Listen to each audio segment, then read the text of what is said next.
Hey, what's up guys, it's Marv and welcome back to another Asphalt Legends Unite update patch notes video. Today we got the patch notes for the Pinnacle of Speed season, and of course, you know it, Sonic the Hedgehog is coming to Asphalt Legends Unite. So we'll definitely go ahead and go over all of those details later on in the video, but before I get into it, I do want to mention the reason why I haven't uploaded in a while is because last weekend I was in Dallas visiting DreamHack Dallas 2025 for the Lamborghini Revuelto Challenge Finals. If you missed the finals live from Dallas, you definitely do not want to miss on checking out the VOD or the replay. I'll put a link to it in the description down below.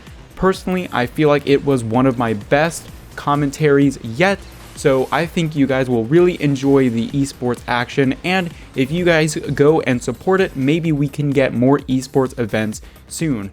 But without further ado, let's talk about all of the new cars, events, and of course the Sonic collaboration. Alright, so the first thing we're going to do is go over all of the new cars, starting with the Legend/Unite Pass car. This is the Toyota GR Supra Racing Concept. Now, I know we just had the Supra, but that is the street version. So this time around, it is the racing concept version, and thankfully it is significantly better than the one we already have. So as you can see, it is still in D class, but its rank is significantly higher at 2930. So not quite at the 3000 rank that we're seeing a lot of the Kings at. For example, if you go beyond the Electric R, that's where you get into that rank, but nonetheless, it does look pretty good. So it has a pretty decent handling stat for a D class car, I think. Top speed is also okay. The acceleration is a little disappointing though. I mean, if you do look at the other electric cars, like I just said, the Electric R from Volkswagen, but also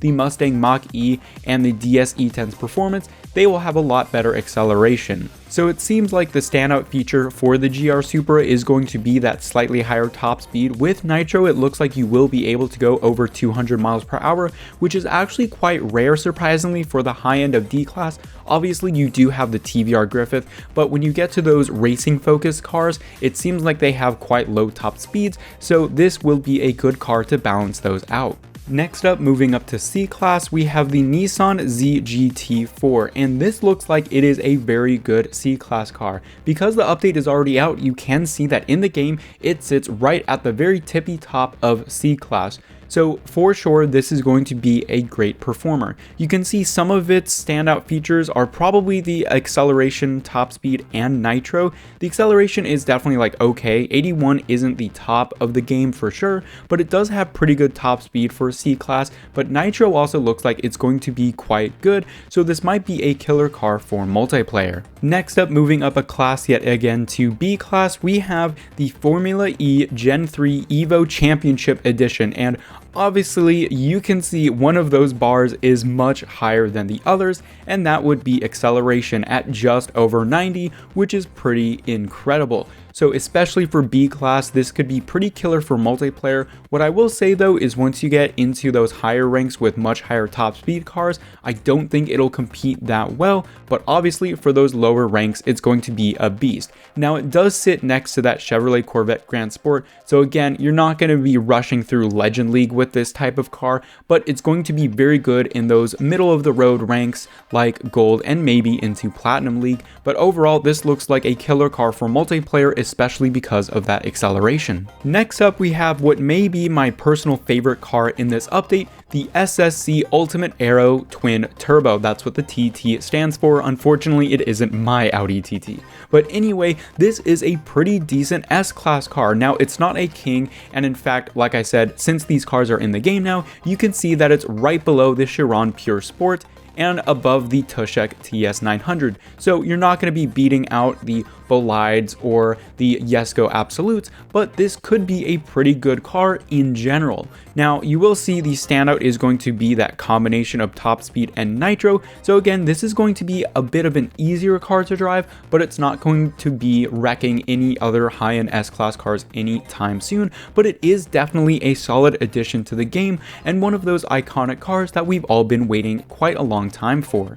Next up, we have the car that I know you guys have been looking out for. This is the Mercedes-Benz AMG 1. This was the cover car on Forza Horizon 5. It is such an iconic car in the past couple of years, so it was actually quite surprising that we've had to wait this long for this car. Maybe there were some licensing things, I'm not sure, but anyway, it is now in the game, and surprisingly, it's not the king of its class.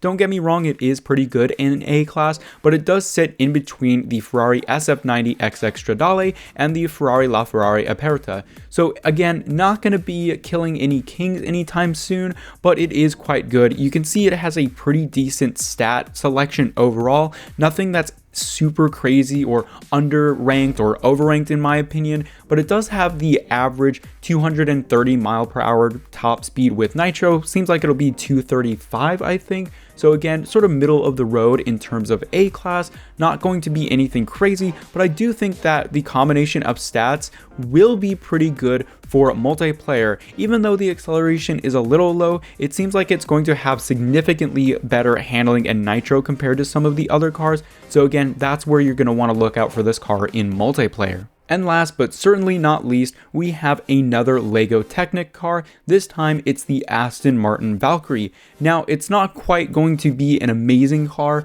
but it does sit pretty high up in the middle of A class, so right below the VLF Force 1 V10 and right above the Jaguar CX-75. So it could actually be quite good, especially for maybe some certain events that have this as a requirement, or some of those Gold League multiplayer races. But again, you're not going up against the Jaguar that's at the top of A class, or definitely not the Hackintosh LPI 800, but it is going to be quite a decent car with a pretty decent top speed and acceleration stat, but the handling and nitro are both okay. I think that handling is pretty above average, but again, I think this is just going to be an okay car. I think for a lot of people, this is definitely more of a garage collection car than anything, but it's still exciting to see more LEGO Technic cars coming to the game. Alright, so now let's talk about all of the different events, starting of course with the Sonic event. This is going to be titled Race Around the World, and it's going to feature some special decals for some of the new cars and some previous cars featuring the characters from Sonic the Hedgehog. Now this event will be in the same light as a Spotlight event, however there are a couple of differences, starting with the fact that it's going to be split between two game modes. You will have, of course, the classic collector mode, and it's really cool. They will be adding the rings to the game, so instead of collecting the music notes, or there was something else previously, I think it was the Lego parts, this time around you are going to be collecting the rings from Sonic the Hedgehog. However, this mode, like I said, will be split in between that collector mode and a 1v1 challenge stage. So I believe this will be similar to the boss events, I'm not quite sure, but this will be a mode where you can beat another opponent on the track. Again, it's a one-on-one, and it says in the patch notes that obviously you're not going to be collecting anything, but if you do beat the challenge at the end of the race, you will receive blueprints for the selected car. Now, instead of just clicking go and playing a random track and going into one of these modes like the previous editions of the Spotlight, this time around, it's going to be set up more like a special event where every day there will be a specific event / race combination with a different car. Now this is going to be where the SSC Ultimate Aero is going to be showcased, and that is where you're going to get this car, but you'll also have a chance to get some blueprints for the Apex AP0, the Porsche 911 GT2 RS, and the Lamborghini Revuelto alongside the Nissan GTR Neon Edition. So this event is actually going to last for I believe 2 or so weeks. This is a big event and I'm quite excited. I know a lot of you guys are Sonic the Hedgehog fans. Personally, I'm not that big of a fan, but it's very cool to see all of these collaborations with Asphalt, and I'm hoping that they can branch out into other gaming and pop media franchises. That is going to be really exciting, but I think there are also some other things coming to the game besides just the decals, so we'll have to wait and see what those are. Now let's talk about the other events coming to the game. So for the Mercedes-Benz AMG Black Series, they're going to have a special event featuring the AMG GT Black Series, the AF10 from Airush, and the Porsche 911 50 Years Design. That's going to be a linked special event, so you're going to go through all of those different cars separately.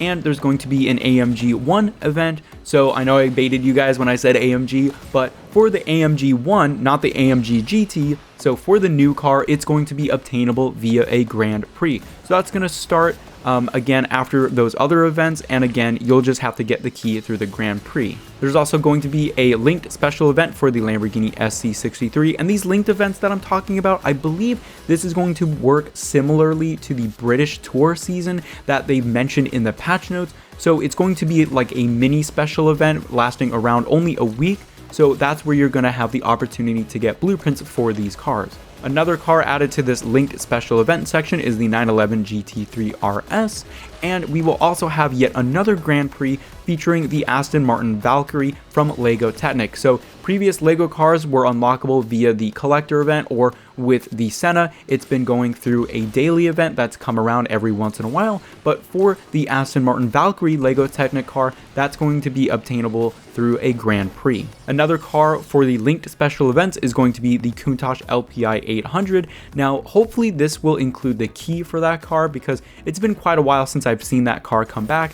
That was featured when Asphalt Legends Unite first released back in July of last year, so hopefully this time around I'll be able to get the key for that car. And finally, we will have a special hunt for the Remats Nevera Time Attack Edition. Alright, so now let's get into the various changes coming in this update. Firstly, there is going to be a Spotlight Pass for the, well, Spotlight event. This is going to be in addition, of course, to the Unite Pass, the Multiplayer Pass, and the Events Pass. There aren't too many details about this, but I assume you're just going to be able to get some more rewards and progress faster if you buy this pass, specifically for that Race Around the World event. There's also going to be additions to the bundles where you can actually build your own bundle to purchase, which is quite interesting. There are also going to be a couple of multiplayer changes, and unfortunately that includes the removal of the Ford GT Mark IV as the exclusive car, so hopefully they're going to add that into some other portion of the game. But they are going to be replaced with the other feature that I wanted to talk about, which are wildcard epic import parts.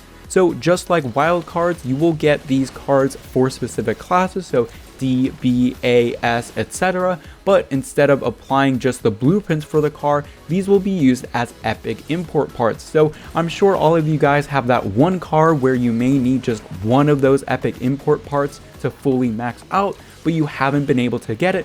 Well, now is your chance with the wildcard epic import parts. And there are a couple of other changes, such as a Corvette C7R buff, some gauntlet improvements, a fixed 90 FPS option for Android, and a couple of other PlayStation fixes. So that was a ginormous update for Asphalt Legends Unite, especially with the whole Sonic collaboration. I'm really excited for that. I know you guys all enjoy Sonic as well, but this is going to be a very interesting update. We've seen multiplayer changes, new cars, a ton of events. We're seeing how Gameloft is changing all of these events every single update, which means that they're both listening to us, but also trying their best to strike a balance between improving the events for the players themselves and also, you know, getting money to continue updating the game itself. So I'm curious to see how this Spotlight event is going to go with the Race Around the World. It seems like there are going to be quite a lot of things in this update, and previously we also had the same thing where it was a little overwhelming for me, but the events that I was able to participate in were quite good, and I got a lot of cars from them. So hopefully this time around it's similar, where you can just pick and choose the events that you want to play in, and either way you're going to be able to get some free rewards. So anyway guys, I hope you enjoyed this update video. Check out the full patch notes in the description down below. I didn't go through all the details as usual, because if I was to do that, we would be here for a couple of hours. But anyway guys, I hope you enjoyed, and I will see you all later.